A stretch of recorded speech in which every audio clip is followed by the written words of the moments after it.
Hello दोस्त, कैसे हैं आप सब। स्वागत है आपका हमारे यूट्यूब चैनल जीएस जी के एजुकेशनल पॉइंट में।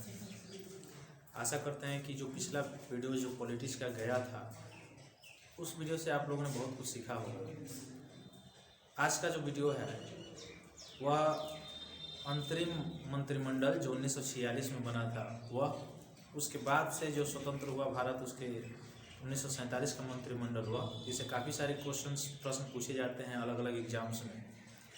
और संविधान के स्रोत कहाँ कहाँ से कौन कौन सी चीज़ें ली गई इसके बारे में हम लोग जानकारी प्राप्त करेंगे। कुछ मित्रों का डिमांड था कि एनटीपीसी के लिए भी पढ़ाया जाए, क्योंकि एनटीपीसी का नज़दीक में ही पेपर है। तो मैं बता दूं कि ये जो पॉलिटी का बैचेस चल रहे हैं या पॉलिटिक्स का जो क्लासेस चल रहे हैं यह सभी एग्जामों को देखते हुए कंडक्ट कराया जा रहा है। यानी सभी एग्जामों में जो भी एग्जाम की आप प्रिपेयर कर रहे हैं, तैयारियां कर रहे हैं, उन सब के लिए आप इसको पढ़ सकते हैं। बिल्कुल एक आध क्वेश्चन, बिल्कुल 2 या 3 4 5 क्वेश्चन के आसपास जितना पूछा जाता है उसके आसपास बिल्कुल पूछा जाएगा। आप बिल्कुल देख कर याद करके जाइए, एग्जाम में बैठिए, तब आपको पता चलेगा कि हाँ पूछा जाता है कि नहीं पूछा जाता है। बिल्कुल सभी एग्जाम्स के लिए है, सभी जितने भी कॉम्पिटेटिव एग्जाम्स आजकल हो रहे हैं, वनडे एग्जाम्स लगभग सबके लिए है। तो बिना रुकावट हम लोग शुरू करते हैं आज का टॉपिक, अंतरिम सरकार, अंतरिम मंत्रिमंडल। अंतरिम मंत्रिमंडल जो है दोस्तों 2 सितंबर 1946 का जो अंतरिम मंत्रिमंडल था, 2 सितंबर 1946 में जो अंतरिम मंत्रिमंडल था उसमें किन किन को कौन कौन सा पद मिला हुआ था उसको हम लोग देखेंगे। यानी जवाहरलाल नेहरू को जो पद मिला गया था वह कौन सा पद मिला था। तो जवाहरलाल नेहरू को जो पद मिला था वह था मंत्रिमंडल के प्रमुख, मंत्रिमंडल के प्रमुख। और कौन सा पद जवाहरलाल नेहरू को मिला गया था, तो विदेशी तथा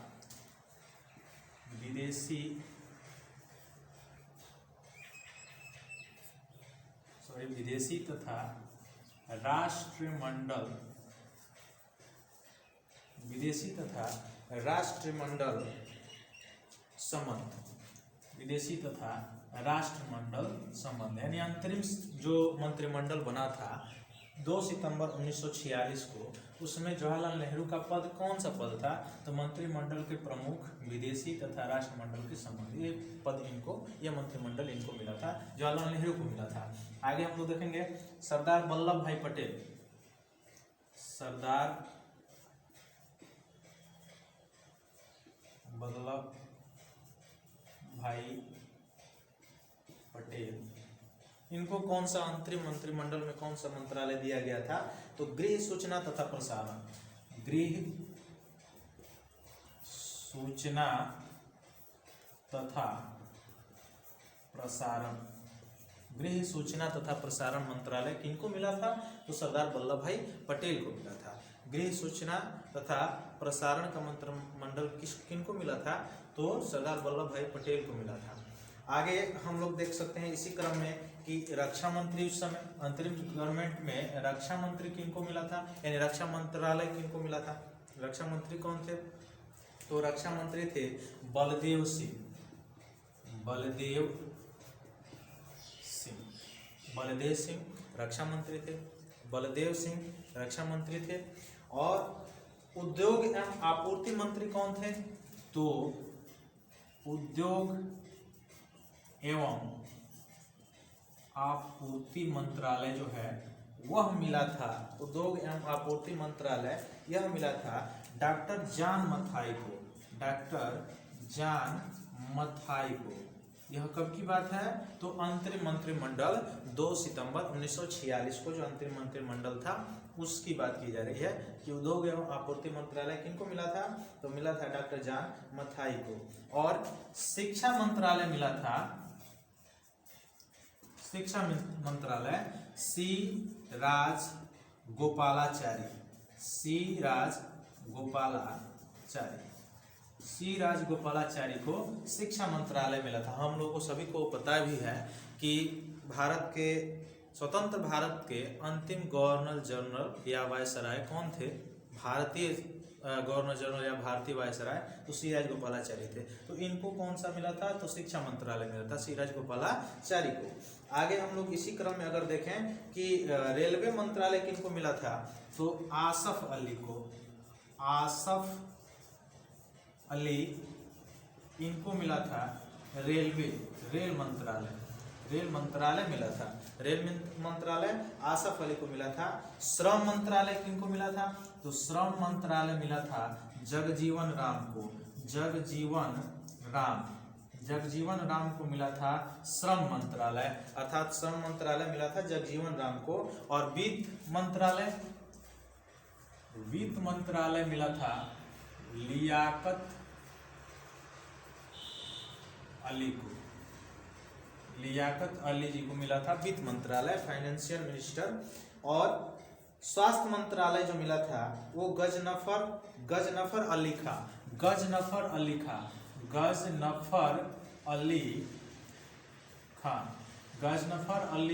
को मिला था स्वास्थ्य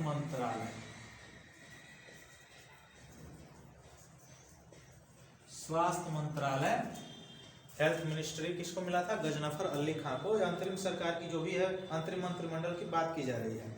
उसके बाद से विधि मंत्रालय जोगेंद्र नाथ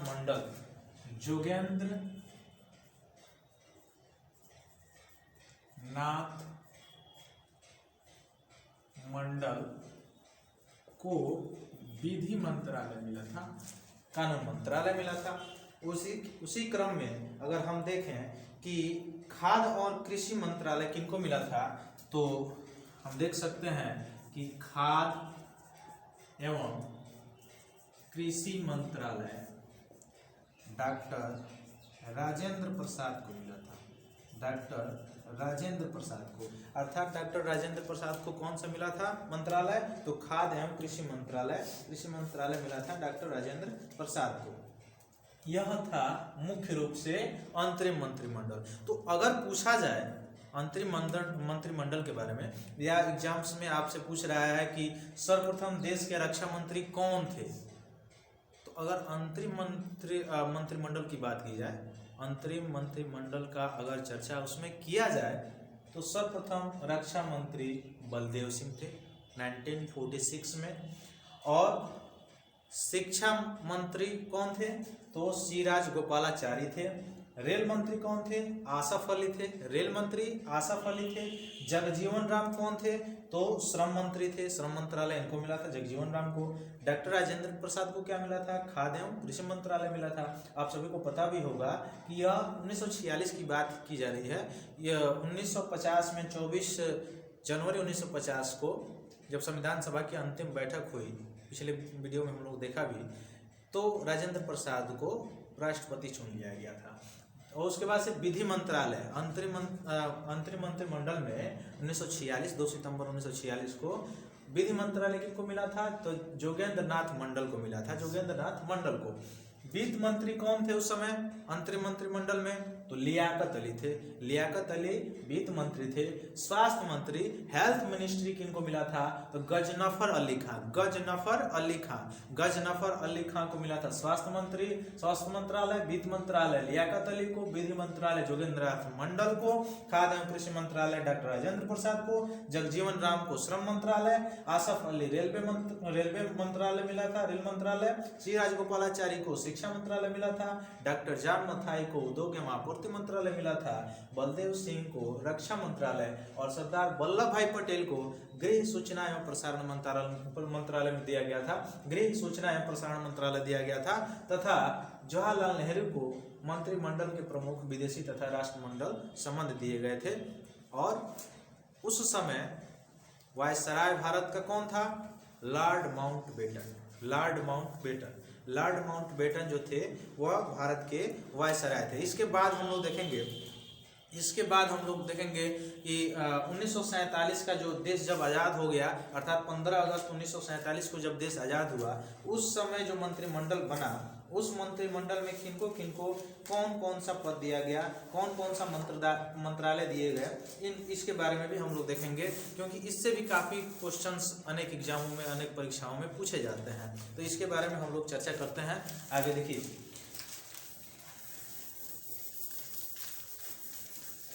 आगे हम लोग श्रम मंत्रालय के बारे में आगे हम लोग 1947 का जो देश आजाद हुआ उसके बाद जो मंत्रिमंडल का विस्तार हुआ, उस मंत्रिमंडल के विस्तार के बारे में भी हम लोग देखेंगे। यानी कब, जब देश स्वतंत्र हो गया उसके बाद, यानी स्वतंत्र हो गया यानी 15 अगस्त 1947 के बाद कौन सा मंत्रालय किनको किनको दिया गया था, किन किन व्यक्तियों को दिया गया था, इसके बारे में हम लोग देखेंगे। जैसे 1947 का 1947 में जो मंत्रालय बना, यानी जो मंत्रिमंडल दिया गया था, वह किन किन व्यक्तियों को कौन सा मंत्रालय दिया गया था 1947 को। तो स्वतंत्र भारत का पहला मंत्रिमंडल 1947 में जब बना तो जवाहरलाल नेहरू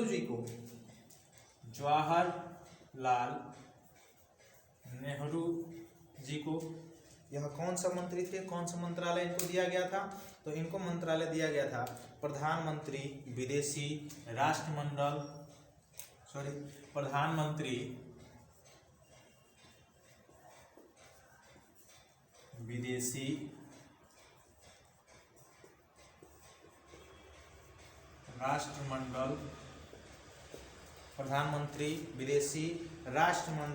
एवं वैज्ञानिक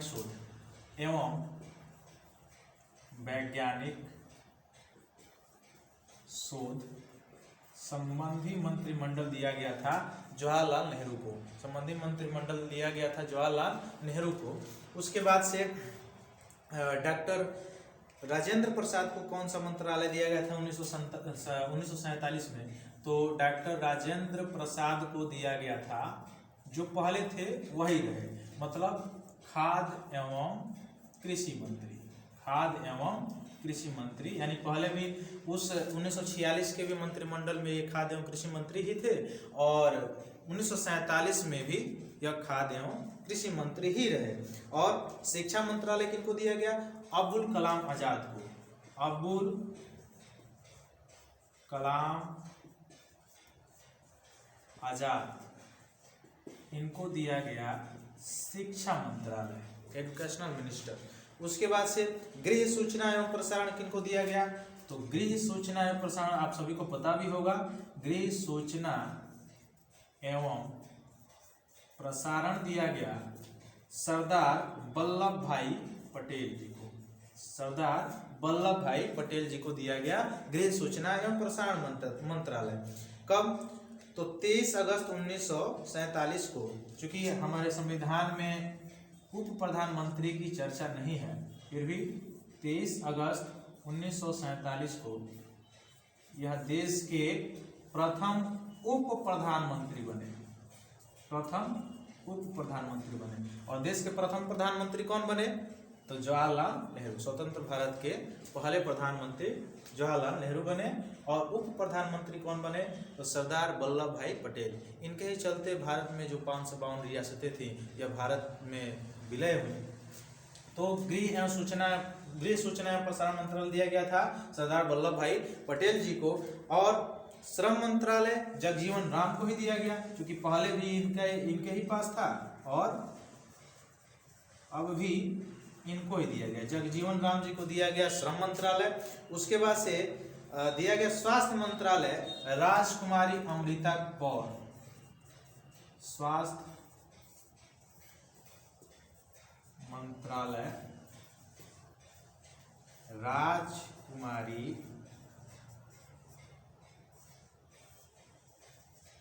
अमृता कौर। और स्वतंत्र भारत के पहले विधि मंत्री कौन बने, तो स्वतंत्र भारत के पहले विधि मंत्री बने डॉक्टर भीमराव अंबेडकर। डॉक्टर भीमराव अंबेडकर जो है स्वतंत्र भारत के पहले विधि मंत्री बनाए गए, कानून मंत्री बनाए गए। उसके बाद से वित्त मंत्री कौन थे, तो आर के चेट्टी जो है वह वित्त फाइनेंशियल मिनिस्टर बने जब स्वतंत्र भारत का मंत्रिमंडल का विस्तार हुआ। स्वतंत्र भारत के मंत्रिमंडल का जब विस्तार हुआ तो आर के चेट्टी जो है वित्त मंत्री बनाए गए, वित्त मंत्रालय इनको दिया गया। उसके बाद से रेल एवं परिवहन मंत्रालय जॉन मथाई को दिया गया। रेलवे व परिवहन जॉन मथाई को दिया गया। जॉन मथाई को रेलवे व परिवहन मंत्रालय दिया गया था। उसके बाद से रक्षा मंत्रालय बलदेव सिंह को दिया गया। रक्षा मंत्री बलदेव सिंह। तो ये था 1947 का मंत्रिमंडल का विस्तार। तो हम लोगों ने दोनों देखा, 1946 के मंत्रिमंडल का भी विस्तार, 1947 के भी मंत्रिमंडल का विस्तार। तो 1947 के मंत्रिमंडल के विस्तार में फिर से एक बार हम लोग चर्चा कर सकते हैं कि जवाहरलाल नेहरू को कौन सा पद दिया गया था? प्रधानमंत्री, विदेशी राष्ट्रमंडल एवं वैज्ञानिक शोध संबंधी मंत्रिमंडल दिए गए थे। डॉक्टर राजेंद्र प्रसाद को खाद्य एवं कृषि मंत्रालय दिया गया था। वैसे ही अब्दुल कलाम आजाद जी को शिक्षा मंत्रालय दिया गया था। सरदार वल्लभ भाई पटेल जी को गृह, सूचना एवं प्रसारण मंत्रालय दिया गया था। हालांकि 23 अगस्त 1947 को यह देश के पहले उप प्रधानमंत्री चुन लिए गए। जगजीवन राम को श्रम मंत्रालय दिया गया। राजकुमारी अमृता कौर को स्वास्थ्य मंत्रालय दिया गया था। और डॉक्टर भीमराव अंबेडकर जी को विधि मंत्रालय, यानी पहले स्वतंत्र भारत के विधि मंत्री, कानून मंत्री कौन थे? तो डॉक्टर भीमराव अंबेडकर थे। यह था हमारा मंत्रिमंडल। 1946 से 1947 तक का मंत्रिमंडल था। 1946 के मंत्रिमंडल में और 1947 के मंत्रिमंडल से काफ़ी प्रश्न पूछे जाते हैं, जिसको फिर से एक बार हम लोग रिपीटेशन इसलिए कर सकते हैं। हम लोग रिपीटेशन अगर करें तो हम देख सकते हैं कि जवाहरलाल नेहरू जी को 1946 का जो मंत्रिमंडल था उसमें जवाहरलाल नेहरू को मंत्रिमंडल के प्रमुख, विदेशी तथा राष्ट्रमंडल संबंध दिए गए थे, मंत्रालय दिए गए थे। वल्लभ भाई पटेल जी को दिया गया था। गृह मंत्रालय, सूचना और प्रसारण मंत्रालय दिया गया था। रक्षा मंत्रालय बलदेव सिंह को दिया गया था। वैसे रेल मंत्रालय आसफ अली को दिया गया था। डॉक्टर राजेंद्र प्रसाद को खाद्य मंत्रालय, कृषि मंत्रालय दिया गया था। वित्त मंत्रालय लियाकत अली को दिया गया था। जगजीवन राम को श्रम मंत्रालय दिया गया था। और 1947 में जब मंत्रिमंडल का विस्तार हुआ तो जवाहरलाल नेहरू को प्रधानमंत्री, विदेशी राष्ट्रमंडल एवं वैज्ञानिक शोध दिए गए। डॉक्टर राजेंद्र प्रसाद को खाद्य एवं कृषि मंत्रालय दिया गया। अब्दुल कलाम आजाद को शिक्षा मंत्रालय दिया गया। सरदार वल्लभ भाई पटेल गृह, सूचना एवं प्रसारण मंत्री थे। जगजीवन राम श्रम मंत्री थे।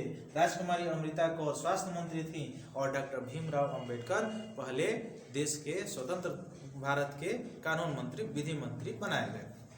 इसके बाद हम लोग देखेंगे अभी जस्ट कि हमारे देश का जो संविधान है वह कहाँ किन देशों से क्या चीज़ें ली गई हैं, इसके बारे में, चूँकि इससे भी बहुत सारे काफ़ी क्वेश्चंस हमारे कॉम्पिटिटिव एग्जाम्स में आजकल पूछे जाते हैं कि जो जैसे फंडामेंटल राइट्स है, फंडामेंटल ड्यूटीज़ है, यह कहाँ से लिया गया है? राष्ट्रपति का पद, प्रेसिडेंट का पद कहाँ से लिया गया है? उच्च न्यायालय के न्यायाधीशों का पर महाभियोग लगाना, ये सब कहाँ के संविधान से लिया गया है? इसको देखें हम लोग। तो इसको हम लोग आगे फिर से देखते हैं कि कौन सी चीज़ें कहाँ से लिया गया है। हालांकि हम लोग देखे थे भारत शासन अधिनियम 1935 के बारे में, हम लोग उस समय चर्चा भी किए थे कि भारत शासन अधिनियम 1935 में हमारे संविधान में का 2/3 हिस्सा, जो हमारा संविधान बना उसका 2/3 हिस्सा भारत शासन अधिनियम 1935 का ही प्रारूप है। उसके बाद से अलग अलग देशों से लिया गया, रूसी क्रांति से भी लिए गए, फ्रांसीसी क्रांति से भी कुछ तथ्य लिए गए। उन सभी चीज़ों को हम लोग पॉइंटली देखेंगे यहाँ से बारी से कि कौन सी चीज़ें कहाँ से ली गई। तो 2/3 हिस्सा संविधान में, 2/3 हिस्सा कहाँ लिया गया? 1935 एक्ट से। भारत शासन अधिनियम 1935 से हमारे संविधान का 2/3 हिस्सा भारत शासन अधिनियम 1935 से लिया गया। उसके बाद से क्या लिया गया, यानी भारत शासन अधिनियम 1935 से क्या लिया गया हमारे देश के संविधान में? तो संघात्मक व्यवस्था, चूंकि हम लोग 1935 में पढ़े भी हैं कि केंद्र में द्वैध शासन प्रणाली 1935 में, और प्रांत में द्वैध शासन प्रणाली 1919 में। तो केंद्र में द्वैध शासन प्रणाली 1935 से लिया गया। इसलिए संघात्मक व्यवस्था कहाँ से लिया गया है हमारे संविधान में? हमारे संविधान में संघात्मक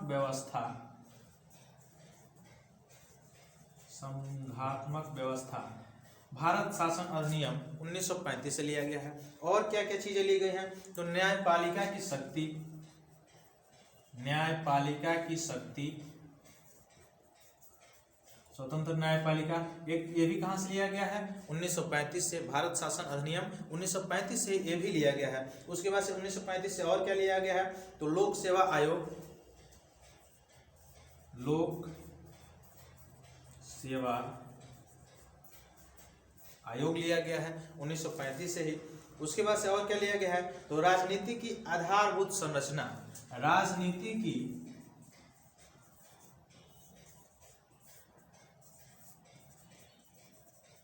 आधारभूत संरचना, ये सभी तथ्य, ये सभी पॉइंट्स कहाँ से लिए गए हैं? तो भारत शासन अधिनियम 1935 से लिया गया है। भारत शासन अधिनियम 1935 से संघात्मक व्यवस्था, न्यायपालिका शक्ति, लोक सेवा आयोग, राजनीति की आधारभूत संरचना। उसके बाद से भी हम लोग देखे थे कि जो सूचियां हैं, अनुसूचियां हैं, जो भी है उसमें अधिकतर चीज़ें ली गई हैं 1935 से, क्योंकि 1935 में कुछ आर्टिकल्स भी बने थे वहाँ से लिए। इसीलिए हमारे संविधान का 2/3 हिस्सा जो है 1935 भारत शासन अधिनियम 1935 से लिया गया है। उसके बाद से अगर हम देखें जर्मनी से, जर्मनी से क्या लिया गया है? जर्मनी देश से क्या लिया गया है हमारे संविधान में? जर्मनी देश से हमारे संविधान में क्या लिया गया है? तो जर्मनी देश से लिया गया है आपातकालीन उपबंध, आपातकालीन उपबंध। संविधान में आपातकालीन उपबंध कहाँ के संविधान से लिया गया हमारे संविधान में? तो जर्मनी के संविधान से लिया गया है, जर्मनी के संविधान से लिया गया आपातकालीन उपबंध। अब हम लोग जब अनुच्छेद पढ़ेंगे अलग अलग भाग में, ऐसा मैं सोचा हूँ कि भाग अलग करके ना पढ़ाऊँ। अगर भाग में बताऊँ आप लोगों को वीडियो में, तो भाग के साथ साथ अनुच्छेद भी बता दूँ। जैसे भाग 1 में अनुच्छेद 1 से 4 तक है, तो भाग 1 जब मैं बताऊँ तो 1 से 4 तक टोटल अनुच्छेद का विस्तृत चर्चा करूँ। उसके बाद से भाग 2 बताऊं तो भाग 2 में नागरिकता है 5 से 11 तक, तो उसका टोटल विस्तृत चर्चा करूं। भले उस पर 2 वीडियो या 3 वीडियोज बने, ताकि संविधान हमको पूरा हम लोगों को याद हो जाए। ऐसा करना है, ये नहीं कि केवल देख लेना है, याद हो जाए। तो आपातकालीन उपबंध भी हम लोग धीरे धीरे उसमें आर्टिकल्स में है 352, 356 एंड 360, या 3 प्रकार के आपातकालीन उपबंध है, इसको देखेंगे। हालांकि और भी रिलेटेड है उससे, लेकिन जर्मनी से लिया गया आपातकालीन उपबंध। आपातकालीन उपबंध जर्मनी के संविधान से लिया गया। फिर से फंडामेंटल ड्यूटीज यानी मौलिक कर्तव्य रूस से, सोवियत संघ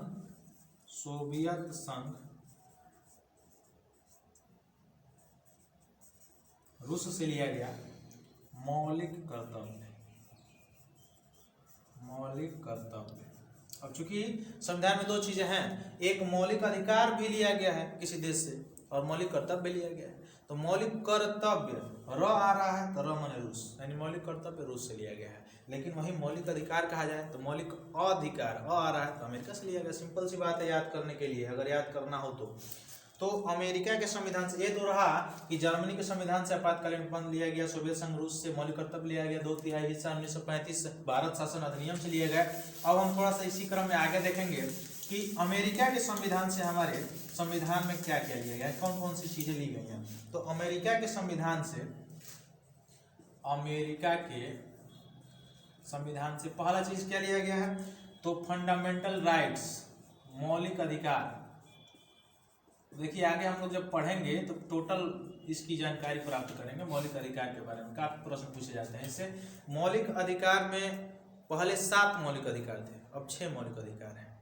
जो संपत्ति का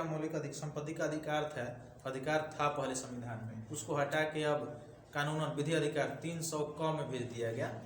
तो उसके बारे में हम लोग जब अनुच्छेद पढ़ेंगे तो विस्तृत चर्चा करेंगे। बस ये यहाँ पे देखिए स्रोत में कि स्रोत मौलिक अधिकार किस देश से लिया गया है। तो हमारे संविधान में मौलिक अधिकार वाला यानी फंडामेंटल राइट्स अमेरिका से लिया गया है। अमेरिका के संविधान से और क्या क्या लिया गया है? तो एससी लिया गया है। एससी माने सर्वोच्च न्यायालय, सुप्रीम कोर्ट। सर्वोच्च न्यायालय की व्यवस्था भी कहां से ली गई है? अमेरिका के संविधान से ली गई है। और अमेरिका के संविधान से क्या लिया गया है? तो न्यायिक पुनर्विलोकन, न्यायिक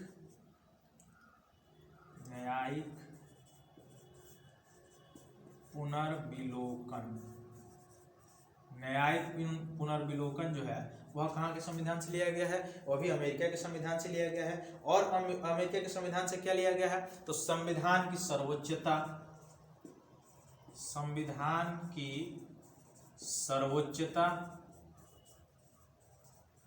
ये भी लिया गया है अमेरिका के संविधान से। और क्या लिया गया है? तो राष्ट्रपति पर महाभियोग, ये बहुत इंपॉर्टेंट है ये पॉइंट, ये वाला पॉइंट और ये वाला पॉइंट बहुत इंपॉर्टेंट है। राष्ट्रपति पर महाभियोग, क्योंकि राष्ट्रपति को हटाने के लिए उस पर महाभियोग लाया जाता है। इसकी भी चर्चा हम लोग पढ़ेंगे जब अनुच्छेद 52 पढ़ेंगे, भाग 5 पढ़ेंगे अनुच्छेद 52 से, वहाँ राष्ट्रपति के बारे में चर्चा करेंगे। वहाँ पढ़ेंगे हम लोग कि क्या क्या राष्ट्रपति का चयन कैसे होता है, कैसे महाभियोग लाया जाता है, कैसे पद से हटाया जा सकता है, या कितने वर्ष का चुनाव कैसे होता है, इस सारी सभी जानकारी वहाँ पे प्राप्त करेंगे। लेकिन राष्ट्रपति को हटाने की प्रक्रिया महाभियोग यह किस संविधान से, किस देश के संविधान से लिया गया? अमेरिका के संविधान से लिया गया है।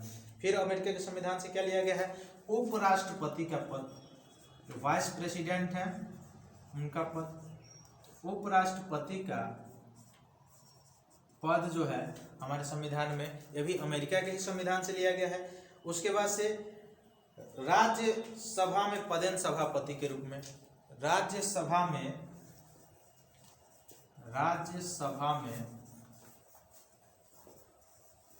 पदेन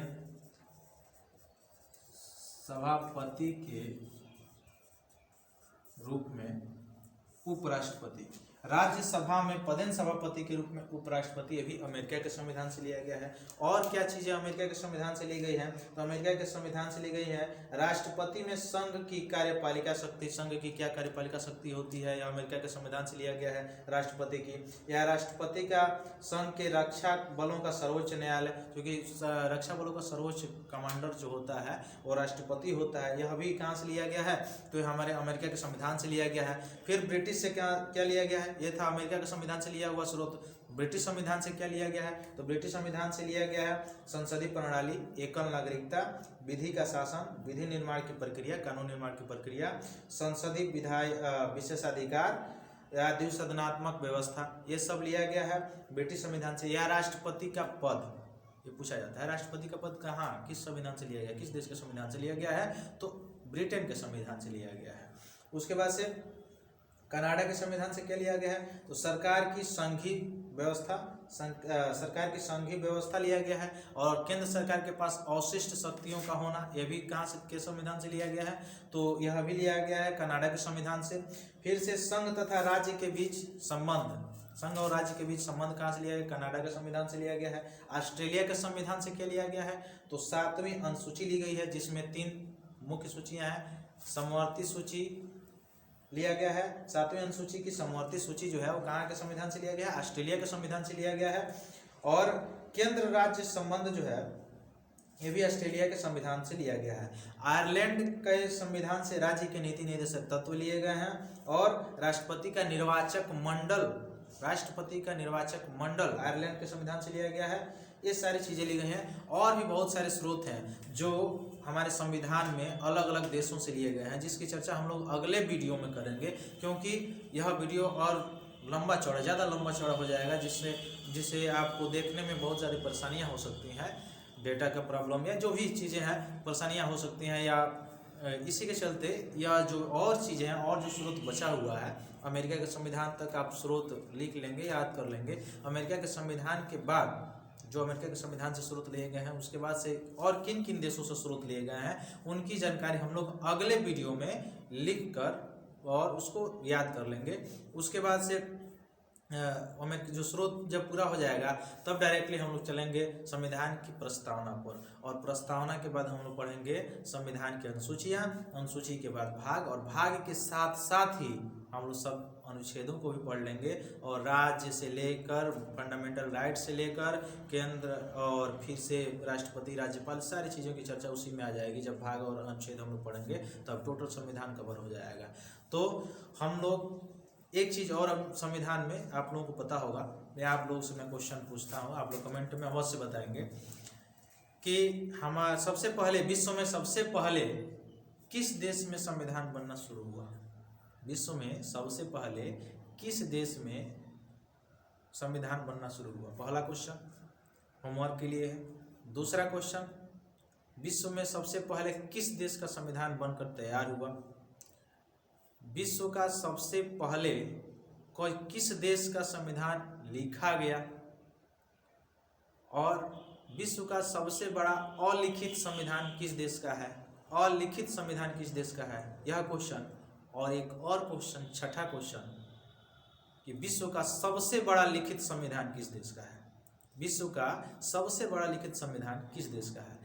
इन सभी प्रश्नों यानी टोटल 6 क्वेश्चन मैं आप लोगों को होमवर्क में दिया हूँ। इन टोटल 6 क्वेश्चंस प्रश्नों का आप उत्तर कमेंट में अवश्य बताएंगे।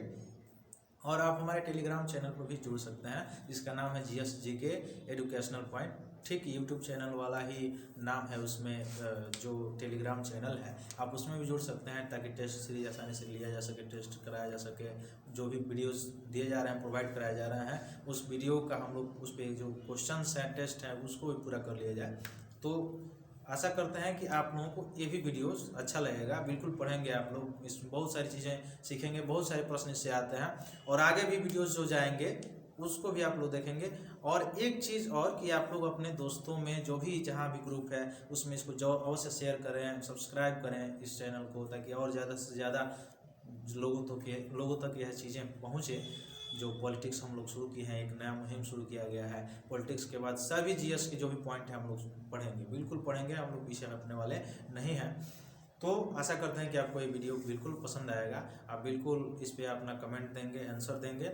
और अगर आप आंसर गलत या सही जो भी देंगे, उसका सही आंसर मैं अगले वीडियो में अवश्य बताऊंगा। और अगले वीडियो के लिए तब तक जय हिंद।